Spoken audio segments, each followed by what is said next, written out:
The Home Depot's made a special buy on EcoSmart LED A19 bulbs, just $9.97 each. That's $6 less than the regular price. And they last up to 46 years longer than regular bulbs. So you save when you buy them and save decade after decade when you use them, making your home and your wallet greener. Thanks to EcoSmart LED bulbs for just $9.97. More saving, more doing. That's the power of the Home Depot. Valid through November 13th, U.S. only. Blog Talk Radio.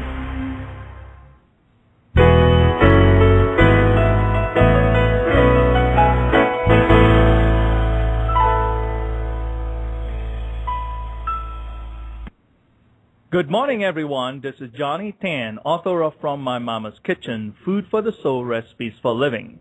Welcome to my weekly From My Mama's Kitchen talk radio show. My guest for this morning is Chief Curator, Artist, and Author Brian H. Peterson.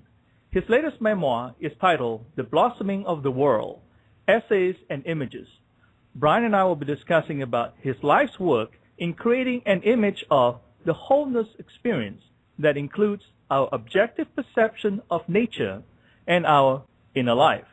Good morning, Brian. Welcome to From My Mama's Kitchen Talk Radio. How are you doing this morning? Just great, Johnny. Thank you for having me. I appreciate it. Wonderful. I'm so glad to have you on the air this morning. The Blossoming of the World is a wonderful read.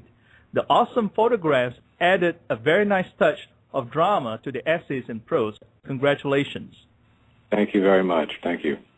Let us start by getting to know you a little better. Please give us a walkthrough of your life from childhood to the present moment. I used to joke with people, I was born in Wyoming with a camera in my hand, but only part of that is true. I was born in Wyoming.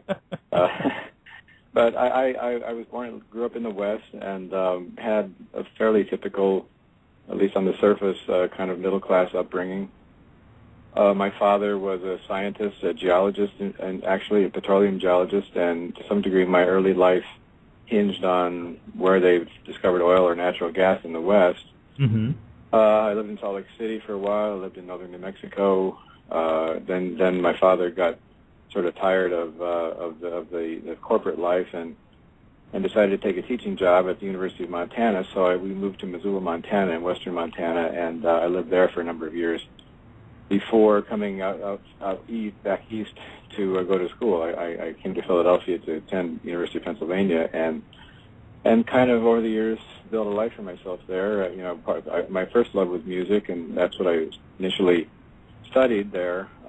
But eventually, I kind of shifted over into the visual arts and got my master's degree in photography, and did quite a bit of teaching for a while, and then through a series of happy accidents, I guess, in a certain sense, I got involved in the museum world some 20 years ago now, and that's really occupied my professional life in most respects since then. So I guess there's a quick, there's a lot of detail I could fill in there, Johnny, but that's a quick guided tour. So.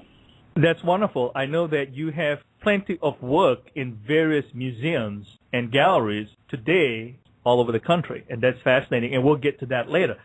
When did you discover you like photography?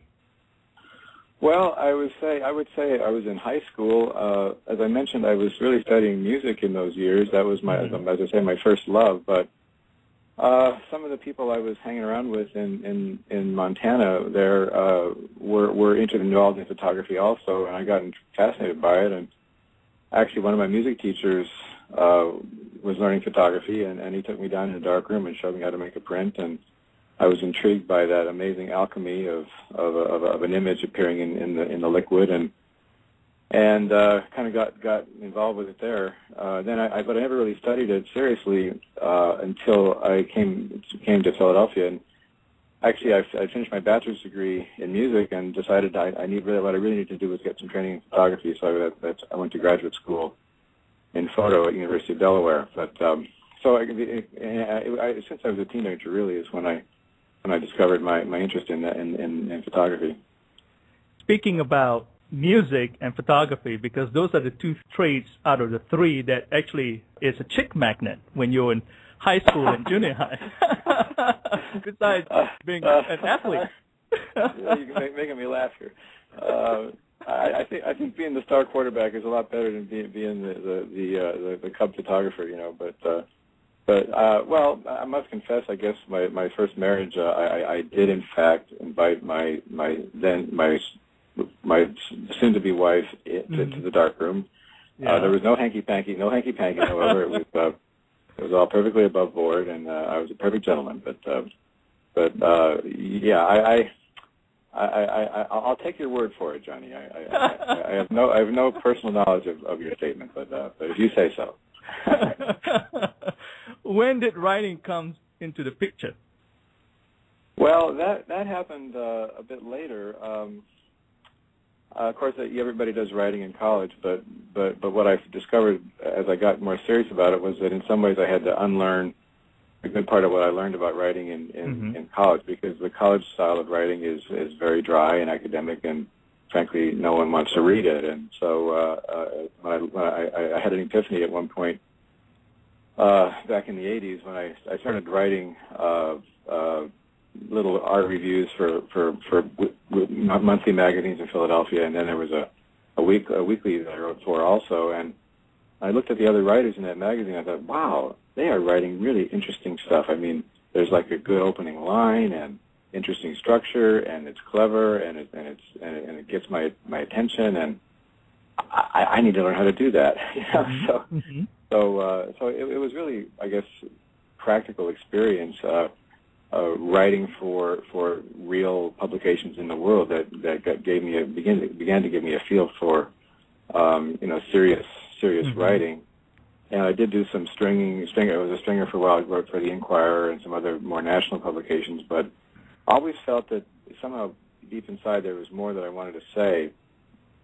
And I did, of course, when I got involved in museum work, do a lot of writing for that as well. But it was challenging and interesting. But again, I felt there was more stuff that I needed to tap into and express. And I was fortunate to run into a mentor, a Canadian writer, almost by accident, who looked for some reason took me under his wing by mail and looked at some of the stuff I was writing that was more personal and really took me to the woodshed and exposed all of the problems and pompousnesses of it, in a sense, the pomposity of it, and the just all the mistakes I was making, and it was extremely useful to me. So, at any rate, it just sort of naturally arose out of my professional activities, you could say, but also as I got more involved in it, I felt this call to do something more personal with it. So I guess that's a long-winded answer to your question. Oh, that's wonderful. From reading your book, I trust that you are a very spiritual person. And so what happens is that when the student is ready, the teachers will appear. And in this case, being the fact that you guys were corresponding and he's mentoring you and so forth, I thought that was just fascinating. It was a wonderful story. Well, I know what you're saying. There's a kind of mystery to that, and I've been fortunate enough to benefit from that kind of strange serendipity more than once in my life. So I understand what you're saying there, yes. Fantastic. What was some of the inspiration behind your photography and writings? Well, this is a hard one to describe in any kind of analytical or concrete sense. I guess I would start with the fact that, as with anyone, as you grow, as you live life, as things happen to you, as good things happen, as bad things happen, experiences build up, things start to percolate, and I would say that there are certain moments in life that stick with me, stick with one, that you keep going over and over again. There seems to be a meaning in them. There's something that's like a burr under the saddle. There's something bugging me about an experience I had, or a feeling, or something I saw, and to ignore those kinds of feelings, of experiences, would really be a kind of violation of something very sacred, I feel. So I guess, in a sense, my inspiration was just life and living, and then being a kind of inherently creative person, I guess, I need to make things out of that. And I guess that's the other simple answer to your question. The inspiration is just I'm just a guy who likes to make things. I don't know why that is. I like to put things together that weren't there before. It just gives me a lot of pleasure, and it always has and always will. And whether anybody else pays attention to it or not, I don't know. It doesn't in the end it doesn't matter, because I just love doing it so much. So, do you ask yourself questions a whole lot within yourself? I mean, obviously you're a deep thinker, because being creative, you have to do a lot of sort of alone time in looking at things from a different perspective, thinking outside the box and those kind of things. Right. You say I ask myself questions. Help me out with that a little bit. But when you say what kind of questions are you? If you look at things, a lot of people say, for example, one-dimensional, and then you have another person will look at it on multidimensional, and you will be the one that will be looking at things at multidimensional, beyond the three-dimensional, so to speak. I suppose if anything, I do that too much. I would direct you to my wife, and who sometimes was Brian. Do you want a seminar or what? I mean, if anything, I tend to maybe be too, overbearing with that kind of stuff. But yes, the answer is yes. I love to think about things, and I just ponder stuff, and it seems to be how I'm wired. As I say, if anything, people around me could probably use a little less of it. I mean, some of my friends will joke with me, they'll ask me a question, and we'll be having a conversation over a beer or something, and they'll ask me some question, sort of a modest little question, and I'll start to expound on it, and I'll look up, and they'll be asleep, So maybe that's why I write the book, so I don't have to put my friends to sleep. I don't know, but anyway. I'm reading your journal, and that's what I'm getting in terms of. It's in the book, and what's interesting is that the word actually that I was looking for is you ponder a lot. You look at things.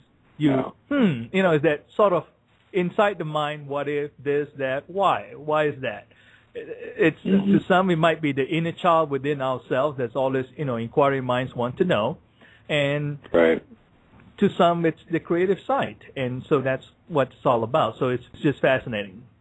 Well, maybe what you're talking about with the child, maybe that's really it. I don't know. I mean, you look at the way little kids are, the way they behave in the world, and they're just naturally curious, and they want to figure stuff out, and they want to figure out how they relate to one thing or another, and they see one person doing something, and they say, I want to do that too, How do I do that? And there's a natural mimicry, there's a natural searching and questioning quality, but I don't think, in a way, I don't know if I would agree with you that some people are like that and some people aren't. I really, this may sound oversimplistic or Pollyannistic, but I really think it's one of the essential things about just being a human being. It's what makes us human. We're curious. We unless we're so sort of turned off or shut down by our experiences of the world. Right. Everybody has that searching quality, and I don't know if I've ever met anybody who doesn't somewhere in there have a soul that is interested in learning about things and making connections. And I mean, some of us maybe have it more excessively than others. I don't really know, but I don't really see it as a sort of us and them thing. I really see it as a very common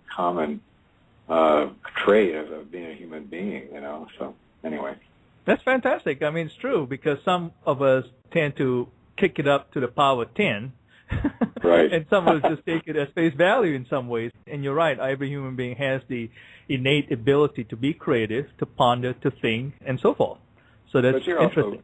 You're also right too that some people are much more matter of fact and kind of take things as they come, and other people are more obsessed with always finding the deeper meaning of things. And there are different personal styles that people bring to this whole thing. So it's as with so many things, it's complicated and nuanced and resists a simple explanation.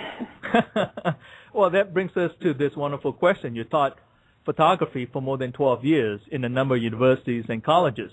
How does one teach photography? Well, my humorous answer to that would be very carefully, but it's there are kind of obvious answers to that and less obvious. Obviously, there are technical skills that one teaches that are quite analytical and reducible to rules and techniques, and you got to know your medium, you got to know your equipment. You can't do anything in any art form without knowing the basic technical language of the medium and knowing your tools. You've got to know what your tools are capable of doing and what they're not. That's the obvious side of it, but really, I go back to something one of my music teachers told me early on. We was talking about teaching, and he said, well, it's really a kind of osmosis. You can't really learn to be an artist directly through a series of techniques or a series of rules or whatever. You learn mostly by being around other artists and just absorbing the kind of people they are, the kind of questions they ask, the kind of directions their minds go, the kind of skills they have, the kind of people they are, and it's really a way of life that you're teaching ultimately, and that's a way of life that's about beauty and growth and communication and searching for truth and all of that, high toned kind of stuff, but it's very real. And I had a philosophy teacher once in college who talked about, the phrase he used was speaking out of the condition, and I think there's a lot to that. When you're teaching, let's say I said to you, I'm teaching a Zen-like calm about how to be an artist, but I was nervous and flustered and obviously tense and angry and was not really living out the whatever the words I was speaking were saying. It's really your inner condition as a maker and as a teacher that ultimately is what you're advertising in a sense, or what you're sending out into the world, and ultimately what makes the most difference, I think. So you can't really be a teacher unless you've trod that path yourself and gotten somewhere with it, because you're not really ultimately teaching techniques. You're teaching some other more mysterious way of being in the world. Very interesting answer. Yeah, very, very interesting answer. Besides your master's in fine arts, you also have a bachelor's degree in music composition. How does that contribute to your creativity and writings? Well, I guess you could say it's made me a split personality. But I think really, I often think that a lot of my creativity always goes back to my experience with music. I love music, and for reasons that were, almost in a certain sense by happenstance, I ended up going in the direction of visual art versus music. But I'll always be a frustrated composer, and I look at my photography of much of it, and I see in it this kind of instinctive fascination with line and rhythm and movement and space and a kind of emotional texture, and all those things are qualities that I think slide pretty easily over into music. And then I look at my writing. I try and look at it as objectively as I can, what it does and what it doesn't do. And I think as a writer, I'm really intrigued by the sound of the words. I'm intrigued by creating structures, kind of linear structures, with a written piece where it has a beginning, a middle, and an end, and a kind of shape to it. And I love a sort of poetic feel to the words I strive for that anyway, almost as they come out of the mouth. And I think all those things relating to sound and movement and rhythm is something that I like to do in writing as well. And so I guess the answer to your question is that music really is probably my underlying inspiration or motivation or foundation, and everything else is kind of grown out of that. So I guess that would be the answer to your question. Very interesting answer, because what I've got from reading your book is that, to me, photography is generated from the mind, what the mind sees or the eye sees in this case. And music is purely generated from the heart. And you have the ability to, whether it's consciously or subconsciously, combine those two together in wonderful synchronicity. Well, thank you. I guess I would say in response that photography can be of the mind. It also can be of the heart. Music can be of the mind and of the heart.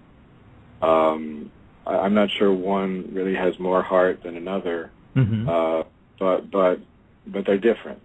There's similarities and there are differences, and I can't say I've really figured them out. Although there's a number of photographers who are very, very famous photographers. In fact, who are also musicians. Yeah. The most famous being Ansel Adams. Everybody's heard of Ansel Adams. Well, he started out like as a concert pianist. He was very, very serious about it, and I believe he injured one of his hands and was unable to continue, and that's when he really got into photography seriously. It was something like that. I may be just getting that story incorrectly, but so I think other people have felt instinctively that there's some kind of connection between those two media, and I've never really read a satisfying explanation, nor would I want to try and write one, because it would be, above my pay grade, I guess, or something. That'd be a toughie. I'll wait till I got another decade or two of living in, hopefully, to do that one, I guess. So why did you write The Blossoming of the World, Essays and Images? Why did I write The Blossoming of the World, Essays and Images? Well, I'm tempted to answer, do the famous Sir Edmund Hillary and Mount Everest answer with because it was there, or the famous bank robber John Dillinger, who was asked why he robbed banks. He says, "Well, that's where the money is." I would say I wrote the book because that's where the words were. I mean, that's a silly answer to your question, but it's the way of saying ultimately I don't really know exactly why I do something like that. I guess if I felt like if I could kind of glib ease come up with a simple, I wrote it because I wanted to save the world, or I wanted to, I don't know. I wanted to write about the blossoming of sunflowers. It's not really like that. I will say that with this book, my process was kind of different. I'm often very what's the right word? Contemplative or meditative or methodical with my creativity.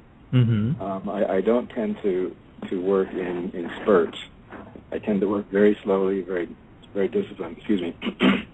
And with this one, I must say there was something about this book that was almost disturbingly different in a sense that I got into it. I didn't really expect to write another one so quickly after the first one, and I just was impelled into it. I was impelled through it.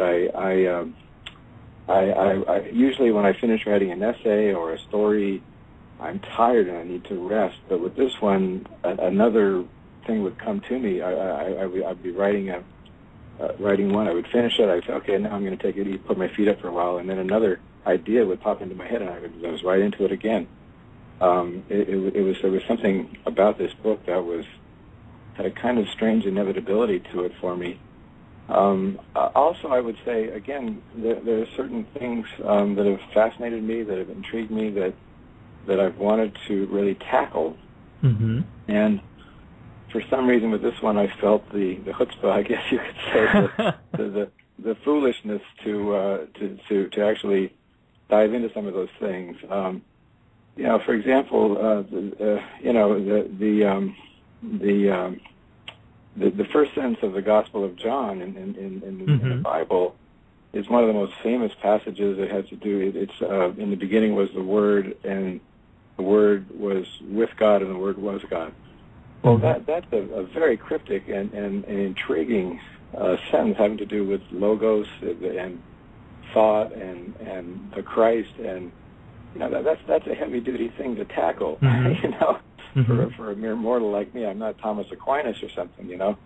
But I just felt just inspired or impelled that it was time to take that one on. So I did it, and other issues that have become really important to me as I've grown older and experienced more of life. Just the incredibly intense and difficult contradictions that we all experience as living or organic creatures.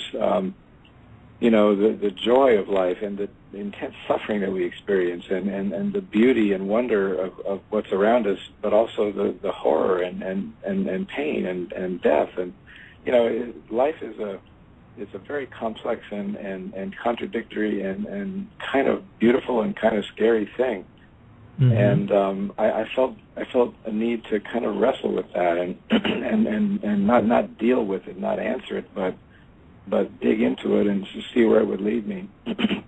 Excuse me. So I guess that's kind of why I did it. There was stuff I needed to talk about. You know, forget I have a little bug here, so my throat's a little bit froggy there. But anyway. Sure.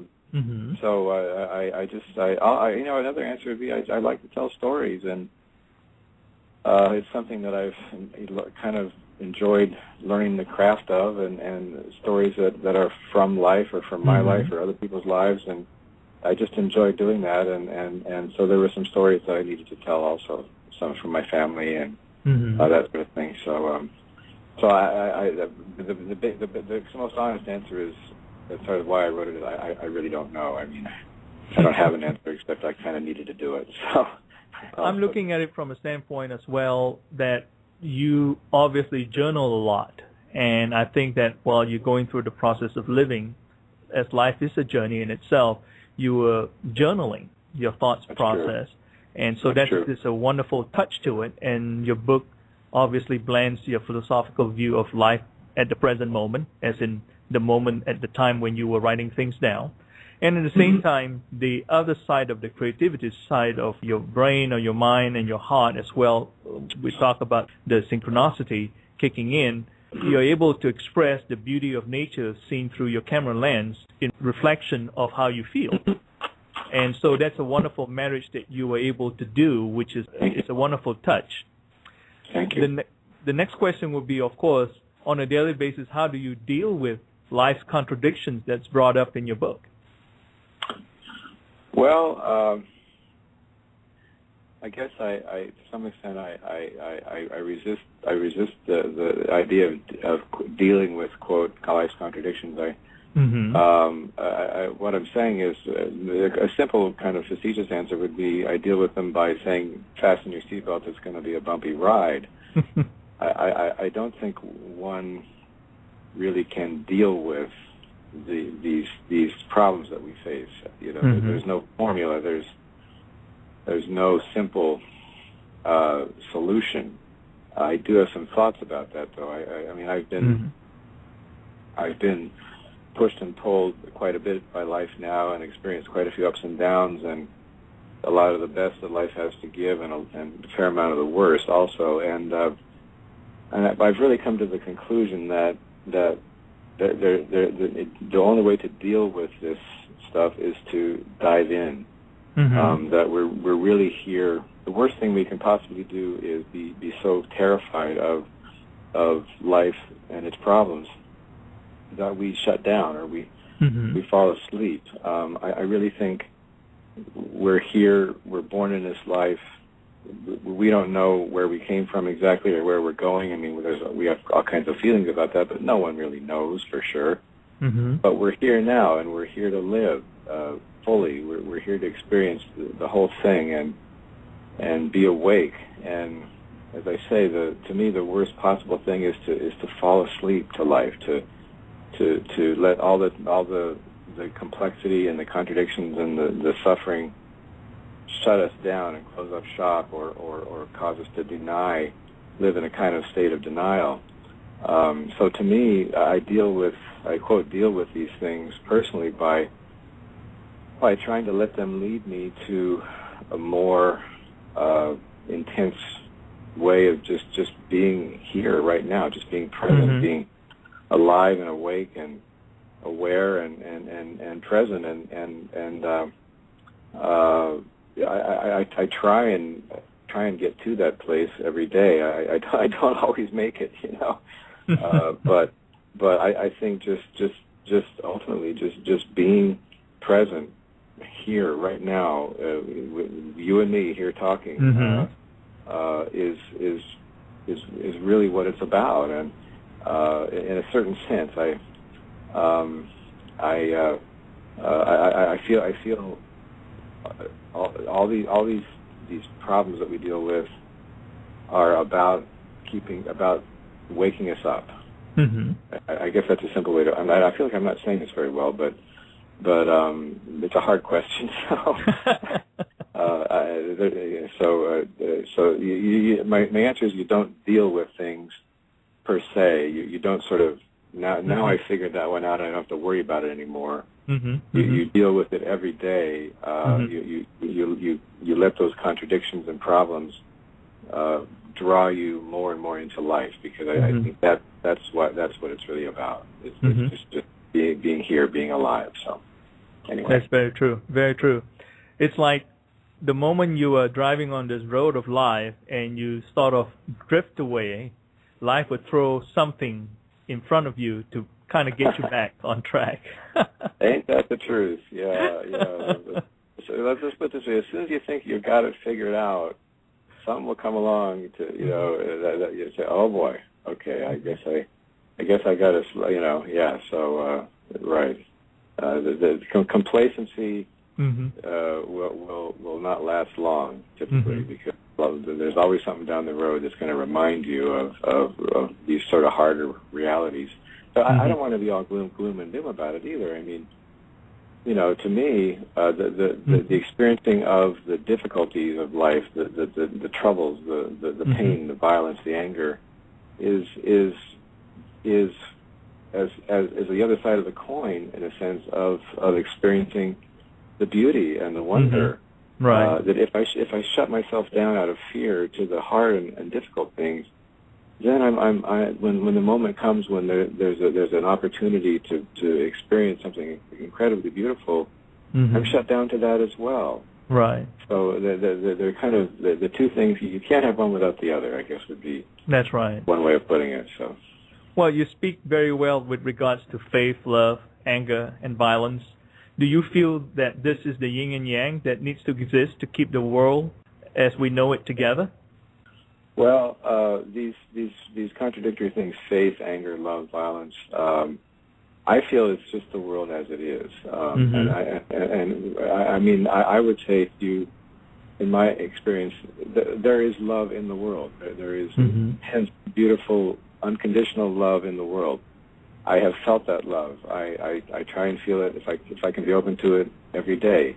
Sometimes some days I hit the mark better than other days, But I feel that love is reality. All right. But then I don't want to let that blind me to the harder realities too. I mean, Johnny, when you read when the tsunami hits there, it destroys everything in its path. I mean, it destroys the good and the bad. It destroys children. It destroys the elderly.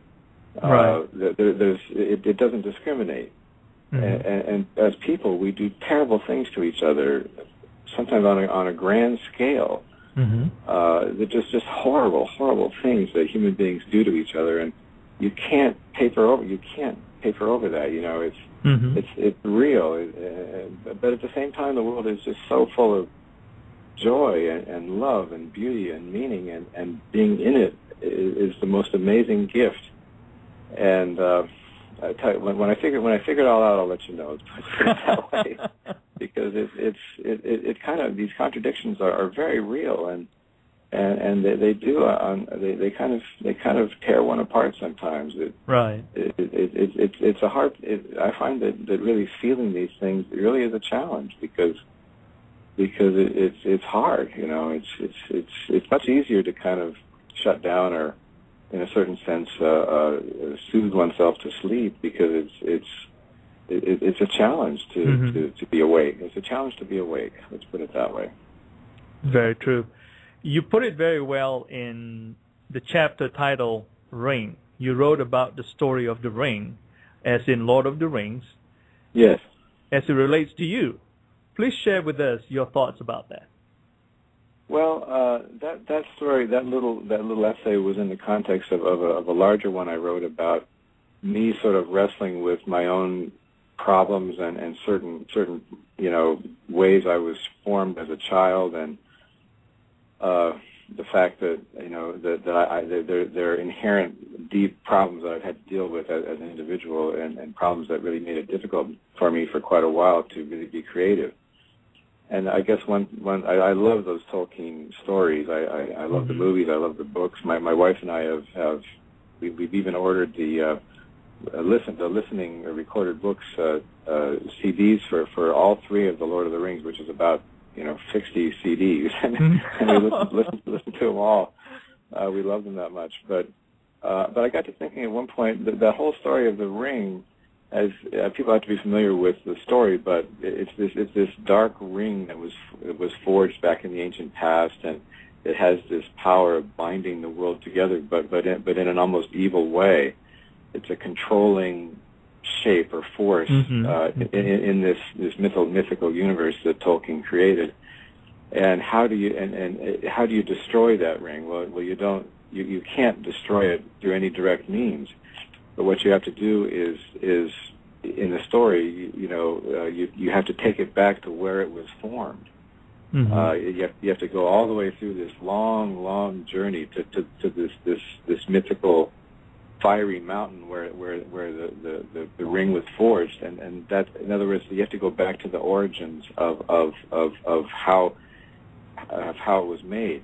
And if without getting too psychological, if you think of that as a metaphor for our own psyches, or how our own psyches are formed, I find personally, I don't know if you do, some people don't see things this way, but I find personally that a lot of the struggles I have in life radiate outward and upward from things that happened to me long ago, often before I was even conscious. As a conscious individual, I was shaped in certain ways. I was formed. I was treated in certain ways, and this caused me to be, as I say, shaped and formed. And right. And there's a kind of long journey in one's life to going back to listening to understanding as best one can how one was formed, and in doing that there can be a kind of healing. Now, in the story, it's this one simple thing: you get back there and you throw the ring in the fire, and everything is okay. Right. In real life, it's something you do every day, and it never actually fully happens, and it's always imperfect, and you're struggling and searching. But I felt there was a kind of meaning that for me, in that story of this long journey, this long search for self-knowledge and understanding and healing that I've had to go on in my life, and I think many other people do as well.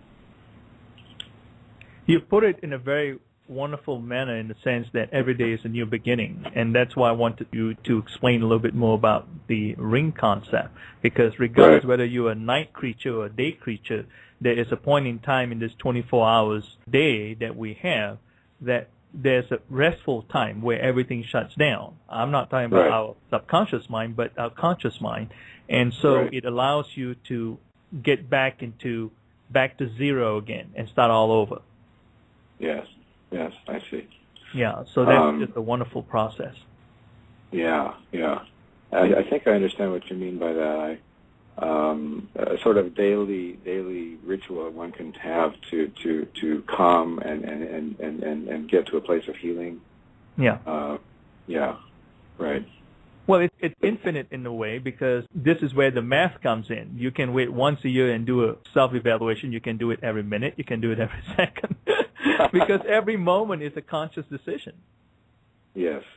That I totally agree with, and I think it's easy to fail that potential. I mean, in a way, what you're saying is similar to what I was trying to struggle to say a few minutes ago about what really matters is being awake, now, being present in this particular moment, and just being open to all the things that are possibly beautiful and possibly painful, and just being present in this moment. And there is a kind of decision that you make to do that. There's a discipline to it in a way, as well as a search. You have to really want it and be looking for it. At the same time, you're open to serendipity and, as you say, synchronicity and mystery and magic. And sometimes when you think you're most likely to have a moment like that is when it most goes away, and other times it'll just rush in on you, uncalled for, unexpected, and just knock you on your keister, you know. So that's the beauty of it, isn't it? I mean, if we're not computers ultimately, even though I love computers and our brains work like computers in some ways, but we're not. We're these strange, mysterious creatures that sometimes act rationally and sometimes act from other layers that are who knows where they come from, you know. It's a great mystery to it. Well, it comes from what you talk about, love and fear, in some ways, because when we allow our fear to exceed our love, then we are operating in a different manner. On the other hand, if we allow our love to exceed our fear, then we will experience harmony in everything we do. So that's the interesting part of the equation. Do you believe the wonders of life and the beauty of nature is indeed a balancing act of point and counterpoint? Well, yes. I believe that wonder, as we've been saying, wonder and beauty are really real. They're of the essence of being alive. And the counterpoint of that is as we've been talking about, the terror of life and the fear of life, and all both those things are real. And in the end, I mean, it's again. I hope I'm not coming off sounding, always talking about the terror and the fear and the not at all. How it's because ultimately it's a gift. Just being here, even the bad stuff. I really believe that. I mean, even the bad stuff that we experience is beautiful in a certain way because it's real and it's part of life. And my sister, for example, had who's gone now, sadly, but she had a little plaque on her wall about something like, which I managed to get after she died. It says, "Be glad of life because it lets you play and work and look up at the stars." Well, okay, I'll grant you that's a little hokey, Oh, it's beautiful. It's beautiful. It's simple. It's real. It's right. Be glad of life because life is a gift, and I think that's ultimately what we're talking about here. But you're not really going to be able to experience what a gift it is unless you experience the whole thing. Right. I guess that's in a sense what we're talking about. So, and the whole thing is being present in the present moment. Yes, that's yes. That would be a one way of looking at it. Definitely, yes. What is the common ground that unites people in nature? The common ground that unites people in nature. I will answer that question somewhat humorously, but also seriously. In one word, I would say molecules. In other words, we're all made of the same stuff. Molecule. If you read about molecules, they're amazing things. A molecule. You see these little biochemical picturings of molecules, and they don't do them justice. Molecules are these incredible vibrating chunks of energy and matter, and they combine in certain ways, and they have all these electrons. The atoms have electrons, and the electrons are in different levels, and there's space in between them, and there's a great. No one really quite fully even now understands what an electron is, and we're all made of the same stuff. I've spent a lot of time in nature with my cameras, and I've had experiences out in the Arizona or Utah desert where I'm just me and a bunch of rocks, big cliff rocks, and I swear those rocks are alive. I don't mean they're alive in a way that you and I are alive, right, with this kind of rational language, but I swear, when you're there in those canyons of southern Utah, and those rocks are looming above you and all around you, they have a presence. There is a sense of a kind of life in them, and I feel the same way about the wind in the wilderness, and so I guess I would say the question to me implies something that about uniting people in nature. I think ultimately there is no separation. Separation is the illusion. We're all made of molecules that are vibrating in mysterious ways, and we're not separate. We're not. It may seem that way because of the way we live, But I've had experiences walking in the woods at night in Idaho and other places where I've camped, where I'm looking up at the stars, and I know, of course, rationally that those stars are hundreds of billions of light years away, but there are certain magical moments where I'm looking at them and I feel I could almost reach up and touch them there. We're so connected. Everything is so beautifully connected. And so I guess the common ground is that everything is common ground. We're all made of the same stuff, and it's beautiful stuff. It's amazing stuff. I mean, Johnny, I'm here at the shore now. My wife and I are taking a vacation. This morning I got up at 6 a.m. and I watched the sunrise, and there's this incredible, beautiful, gorgeous light in the sky, and there's thunderstorms coming in at the same time, and there's lightning, and it's just wow. That is amazing stuff. The stuff that we're made of that can produce these incredible phenomena is just amazing stuff, and I'm made of the same stuff. So are you. We all are. We're all miracles, really, when you look at it that way. That's amazing. That's really amazing. What would you like for your readers to gain from reading The Blossoming of the World? What I would like them to gain, I guess, if I had to word it in one word, I would say nourishment.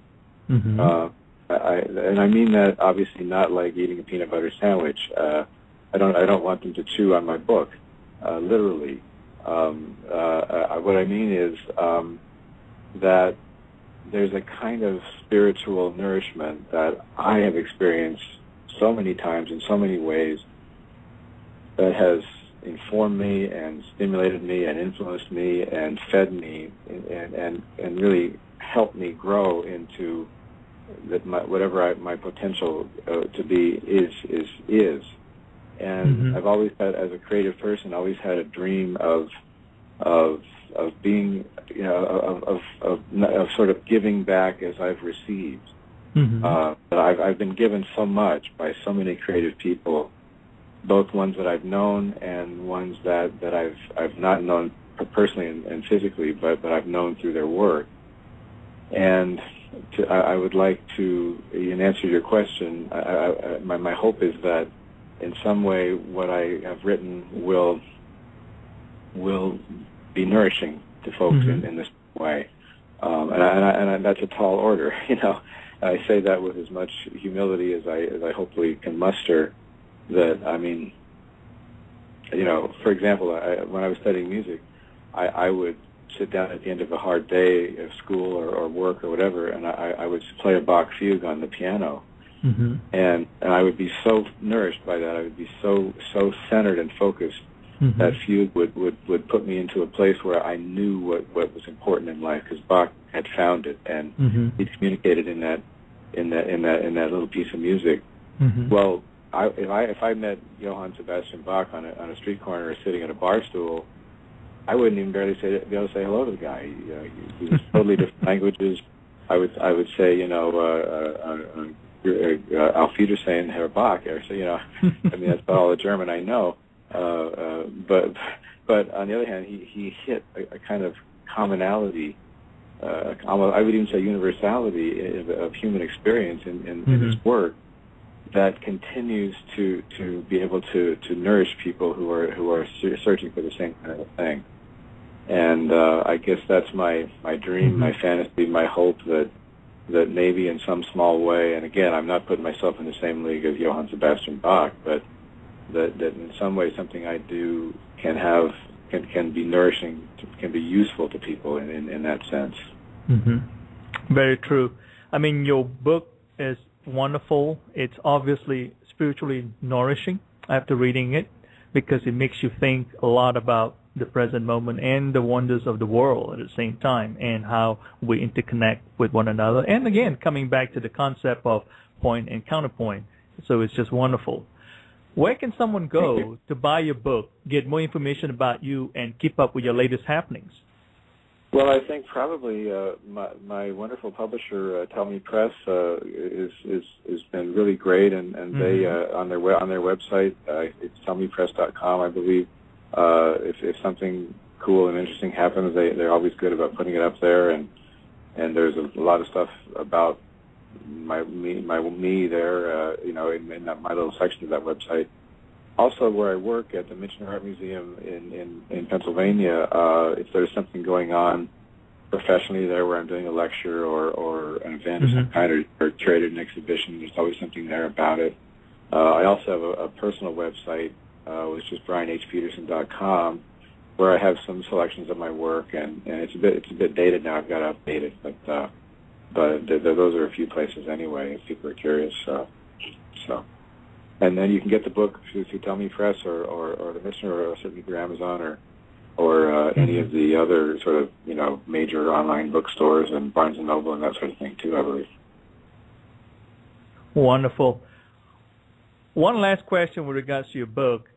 Please share with us your final thoughts on this passage. I thought it was just a wonderful passage to end the book. We are words in the story of the world. Who wrote the story? We call it God, only because to talk about it, we need a word, and that's the one we agreed on. Brothers and sisters, I'm here to tell you this story is still being written. You and I are writing it too.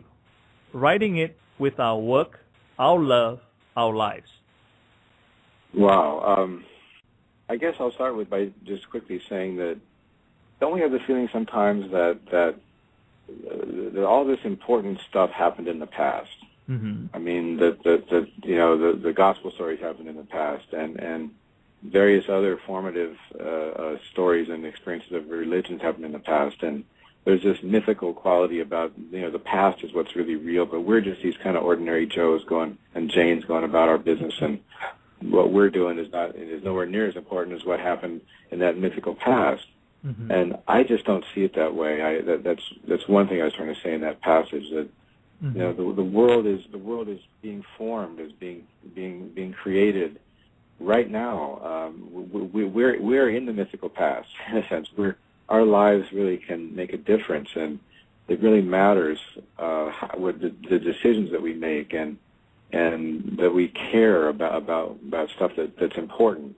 And that when I say the story is still being written, to me it's a sense of life that's dynamic, that's always alive, that's unpredictable. And dive in and enjoy it. Take a big bite of the apple. Drink the whole cup. I mean, that's why we're here. And just go out and make things, do things, love and live, and like my sister's saying, look up at the stars. I mean, that stuff's all important. The thing about God, I find God to be a very difficult and dangerous, problematic word. Because people use that word and mean all kinds of things and have all kinds of intentions. I mean, sometimes the word God is used almost like a weapon to keep people down, to control people. It has so many connotations that are so contradictory and difficult. I try not even use it that much, because but all I can say is, for me personally, there is that experience I've had. I believe, I know that there's something out there, there's something in us that is more than us, that is a kind of consciousness, a kind of love. I believe that's there, but I'm really, really cautious about it, and the last thing I want to do is impose my experiences, my beliefs on anybody else. So I think we have to be careful using those words. That's why I was the business about God. We talk about it because we need a word, and that's the one we agreed on. I think whatever that phenomenon is, it's something we're all, if we're open to it, striving and struggling to understand. And frankly, there are many people I know who are not religious in any kind of obvious way, who are searching and struggling and grappling with these questions and are just as spiritual and focused on these problems as someone who does it within a context of an organized religion. I think we are all brothers and sisters in this search, and I guess that's what I was trying to convey in that passage. So. Wonderful. By the way, we're coming close to the end of the show. Do you have a recipe for living you would like to share with all of our listeners this morning? My recipe for living, Johnny, I have no recipe. I except sort of bow your head and muddle through.